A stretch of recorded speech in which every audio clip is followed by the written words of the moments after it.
you believe it's too late, then it's too late. If you believe it's not too late, then it's never too late.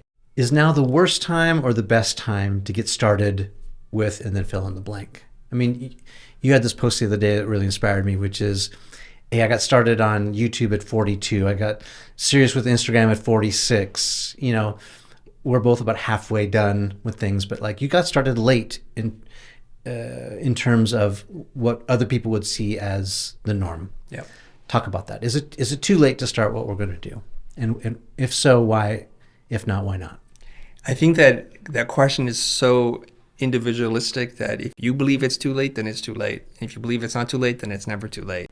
Yes. And that's the magical part of like positive thinking and saying, you know what, I'm going to do this today. Like you got serious with your health. I'm getting serious with my health. And I have determined that I'm going to be this year in the best shape of my entire life. Okay. That the elusive six-pack that I've always dreamt of as a kid and said I could never do, I'm going to get it this year. You're doing it. I'm doing it. I'm on it right now. So you could say, like, as a 51-year-old man, is it like you're way past your prime? I know. I get it. But don't tell me that. Don't tell my body that. I'm going to do what I can. At least then I know I I tried, and I know what my limitations are given certain genetic and age limitations, right? And so if you were to ask people, like, when is a good time for you to get on social media? The kids have been on it since they were born. It's like as soon as they were, like my two boys, they've been on social the entire time. And they're enjoying that. And so you feel like, gosh, life has passed me by. The opportunity is gone. Yeah. And I'm not an early OG original gangster on YouTube, Instagram, or wherever.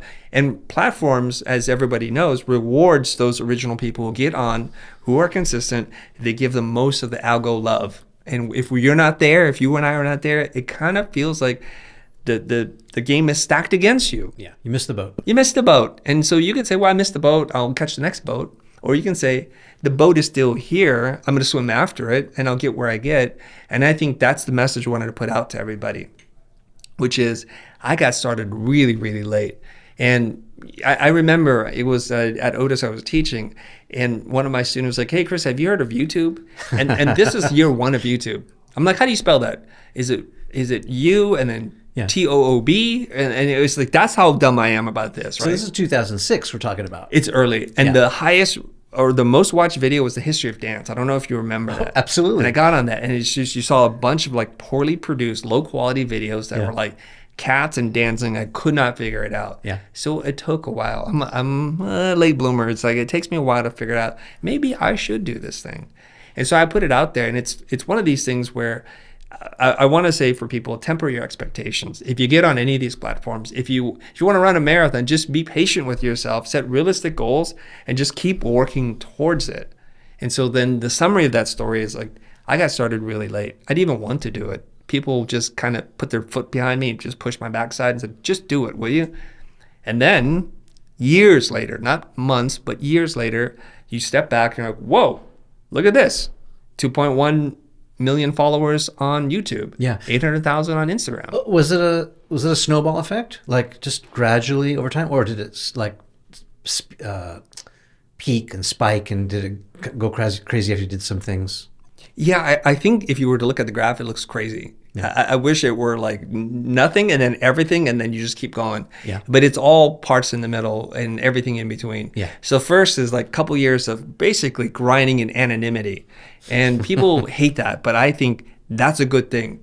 You're still figuring out who you are. You're figuring out your voice. Yeah. You don't want a big audience. And I almost caution people, don't wish for the viral hit when you begin, because now you get super self-conscious and you're not sure what you're doing, and you get locked into making a certain kind of content that you might not even like or enjoy or feel like it's a reflection of who you are. Yeah. My goodness. And you won't have content for people to binge on after they watch that first viral hit, right? They're like, hey, we want more, but then that's it. You got nothing. Yeah. And the pressure could be overwhelming, and it burns out a lot of people. Yeah. So it's good in the first, I think, I would say 6 months to 2 year mark, where you can just grind and no one knows. Your parents know, some of your friends know, and you just keep working on it.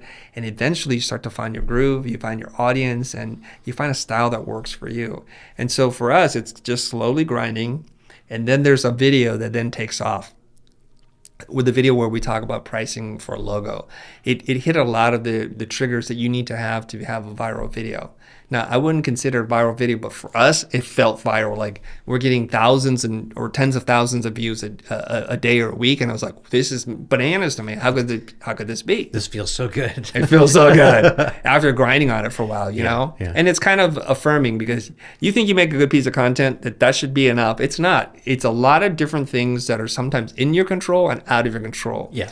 And here's the example. Retitle it, create a new thumbnail, promote it a little bit more. And this thing, 3 months later, it's a sleeper. It's not like a banger out of the box office. Slowly tweaking it, and eventually it gets picked up by Design Taxi and Creative Block or something like that. Okay. And I think those two drove a ton of traffic to it, and then it helped to lift it up.